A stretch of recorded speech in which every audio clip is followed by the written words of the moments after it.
여러분 안녕하십니까? 여수 MBC 뉴스투데이입니다. 여행업계의 어려움이 커지면서 광주시가 광주공항에 임시로 국제선을 띄우려 하고 있지만 시설 준비나 무안군의 반대 등 난관이 만만치 않습니다. 또 국토부가 이달 말까지 무안공항 운영 대책을 내놓겠다고 한 것도 변수가 될 것으로 보입니다. 김초롱 기자의 보도입니다.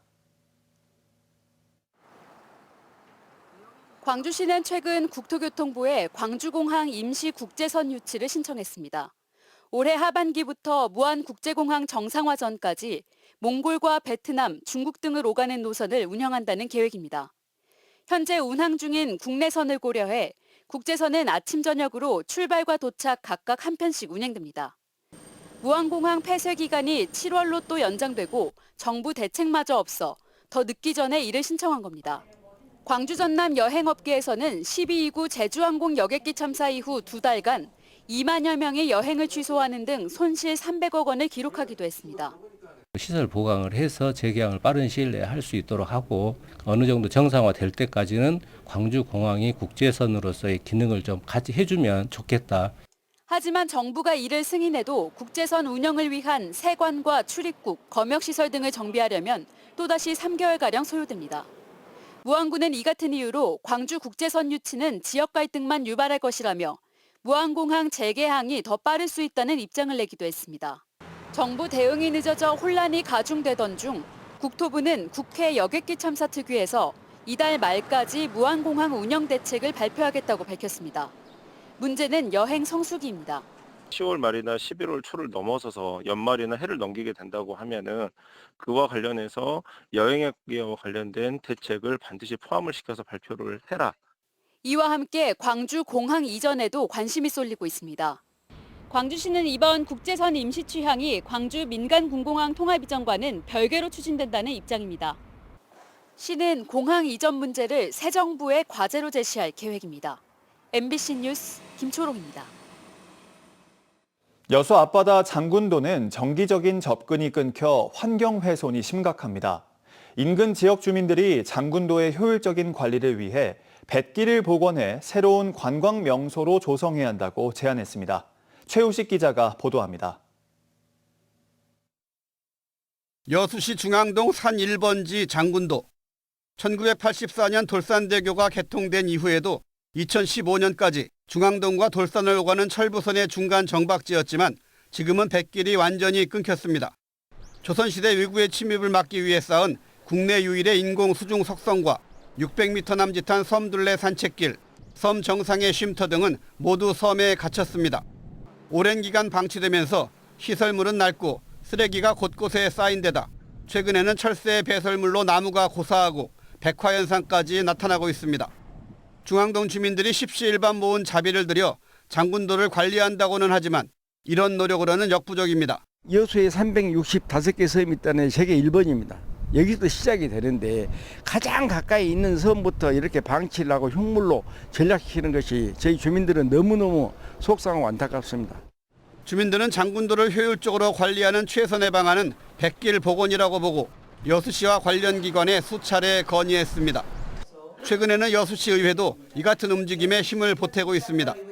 장군도 뱃길이 복원되면 정기적인 방문과 관리가 가능해지고 진남관과 벽화마을, 여수 밤바다와 이어지는 새로운 관광 자원의 가능성도 제기됩니다. 시의회와 주민들은 장군도 뱃길 복원을 위한 탄원 서명운동과 함께 토론회 개최와 정책 제안 등 공감대를 넓혀나간다는 계획입니다. 외국 같은 데는 보면 인공섬도 만드는데 우린 자연적으로 정말 천혜의 자연, 아주 우리한테 보물인 장군도입니다. 또 뱃길 복원이 어렵지 않은 것은 기존 항로를 또 활용하고 또 여객선을, 소형 여객선을 이용해서 장군도 뱃길 복원이 여수 앞바다의 해양 생태 환경 보호는 물론 관광객 감소와 신규 콘텐츠의 부재로 위기에 직면한 여수 관광의 또 다른 아이템이 될 수 있을지 새로운 시도가 주목받고 있습니다. MBC 뉴스 최우식입니다. 전남 동부권 3개 시 인구가 지난해 70만 명 아래로 내려간 가운데 반등하지 못하고 있습니다. 통계청 자료에 따르면 지난달 기준 여수와 순천, 광양 3개 시 인구는 69만 6,960명으로 1년 전보다 4,100여 명 줄었습니다. 여수시 인구가 같은 기간 4,400여 명으로 가장 많이 줄었고 순천도 1,800여 명 감소했습니다. 반면 광양은 2,100여 명 증가한 것으로 집계됐습니다. 지난 2019년 산단기업의 대기오염물질 조작 사건으로 민관 대책이 마련됐지만 사실상 유명무실하다는 지적이 나왔습니다. 여수시민사회단체 연대회의는 어제 성명을 내고 민관협력 거버넌스위원회를 통해 여수산단 주변의 환경오염 실태조사, 주민건강역학조사 등 9개 권고안이 지난 2021년 도출됐지만 지금도 실행되지 않고 있다고 지적했습니다. 이들은 그러면서 전남도는 시민과의 약속을 지키고 책임 있는 행정기관으로서 권고안의 이행 계획을 수립하고 즉각 실행하라고 촉구했습니다. 금융기관을 사칭해 저금리 대출을 해주겠다며 전화나 문자를 보내는 경우 보이스피싱일 수 있습니다. 익숙한 수법임에도 피해가 여전히 속출하고 있는데요. 피해를 원천 차단할 수 있는 보완책이 필요해 보입니다. 최황지 기자입니다. 그제 오후 2시 20분쯤 경찰에 한 통의 전화가 걸려왔습니다. 여수시청 앞에서, 여수시청 앞에서, 돈을 주기로 했거든요. 지금 넘어간 게 1억 8천 정도가 넘어갔고, 지금 6천만 원을 더 달라 해가지고, 저 아무 생각에도 이거 보이스피싱을 낚아가지고. 주변 지인의 의심 신고로 경찰은 추가 피해 직전 수거책을 붙잡았습니다. 방금 전에 보이스피싱 범범들하고 통화한 휴대전화 맞죠? 맞죠? 어떻게 보이스피싱 범범이라고 알고 계세요?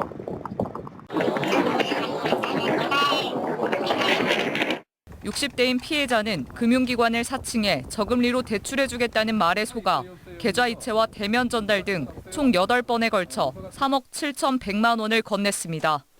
기관을 사칭하고 대출을 빙자한 사기, 보이스피싱의 전형적인 수법입니다. 저금리 대환 대출이나 택배가 배송되었다는 유형으로 피해자를 속이고 있습니다. 특히 사업하신 분들은 대출금을 반환한다든가 금원을 요구할 때는 보이스피싱 범죄가 여전히 활개를 치고 있지만 막을 수 있는 제도는 부족합니다. 경찰은 대다수 자금이 대포통장으로 흘러들어가는 만큼 출금을 차단하는 보완책이 필요하다고 주장하고 있습니다. 최근 전남경찰청의 의견을 수렴해 양부남 의원이 대표 발의한 보이스피싱 방지법은 거래가 없던 자로부터 1,000만 원 이상이 입금될 경우 송금 또는 출금을 지연시키는 내용이 담겼습니다. 이 법안이 통과되면 거래 이력이 없는 신규 계좌의 출금이 제한돼 보이스피싱 범죄를 사전에 차단할 수 있습니다. 보이스피싱뿐만 아니라 다른 범죄도 그 범죄 악용되는 계좌를 막을 수 있어요. 대포 통장이 대부분 보이스피싱에 많이 사용되잖아요. 그런데 보이스피싱 말고도 사이버 도박, 그리고 마약 거래 이런 데도 사용되거든요. 보이스피싱 범죄는 지난 3년 전 640건에서 지난해 491건으로 줄었지만 피해액은 더 늘었습니다. 그만큼 수법이 더 대담해지고 교묘해지고 있다는 얘기입니다. 알면서도 당한다는 보이스피싱, 피해를 줄이기 위해 낯선 전화에 대한 경각심을 높이고 보이스피싱 방지법 등 조속한 입법 활동이 필요해 보입니다. MBC 뉴스 최양지입니다. 작물을 땅에 심지 않고 물과 영양분을 뿌리에 바로 공급하는 양액 재배가 주목받고 있습니다. 양액 재배의 장점은 병해충 발생이 적고 수확량은 더 많다는 건데요. 최근 고흥군이 오이를 양액으로 시범 재배해 첫 수확에 성공했습니다. 김단비 기자입니다. 고흥군 농업기술센터에 마련된 비닐하우스입니다. 화분같이 생긴 틀 안에서 오이가 자라고 있습니다. 틀 안에 있는 건 코코넛 껍질 등으로 만든 유기물질. 이 유기물질이 오이 뿌리를 지탱하고 긴 관을 이용해 식물 성장에 필요한 양액을 공급하는 구조입니다. 흙을 사용하지 않고 물에 녹인 영양분을 작물에 공급하는 양액 재배는 날씨와 병해충의 영향을 덜 받고 연작 피해도 예방할 수 있습니다. 네, 양액 재배는 정밀한 양수분 관리가 가능하고 환경 변화에 따라 적절한 온습도 제어가 되어 안정적 생산을 담보할 수 있으며 일반 노지에서는 1년에 2번밖에 수확할 수 없지만 이렇게 양액 재배를 할 경우 3번까지 수확이 가능하고 수확량도 더 많습니다. 노지 990여 제곱미터 기준 오이 생산량이 10톤이라면 양액 재배로는 15톤가량 수확이 가능하다는 게 농업기술센터의 설명입니다. 1.5배 정도 수확량이 늘어나는 겁니다. 이런 장점 때문에 고흥 지역 딸기 농가의 60%는 양액 재배 방식을 활용하고 있고 토마토 농가들도 점점 양액 재배로 전환하는 추세입니다. 고흥군은 시범 사업을 통해 양액 재배 오이 첫 수확에 성공한 만큼 앞으로 기술 보급 확대와 작목 다변화에 나설 계획입니다. 아열대 채소 등 새로운 소득 작목에 양액 재배 기술을 접목하고 새로운 기술을 보급해서 고흥 농어민의 소득 향상에 최선의 노력을 다하겠습니다. 양액 재배는 휴대폰으로 각종 환경 제어와 실시간 모니터링도 가능해 미래 농업의 대안으로 떠오르고 있지만 농가에 안정적으로 정착하기 위해서는 초기 높은 투자 비용에 대한 부담을 어떻게 줄이느냐가 해결 과제로 남았습니다. MBC 뉴스 김담입니다.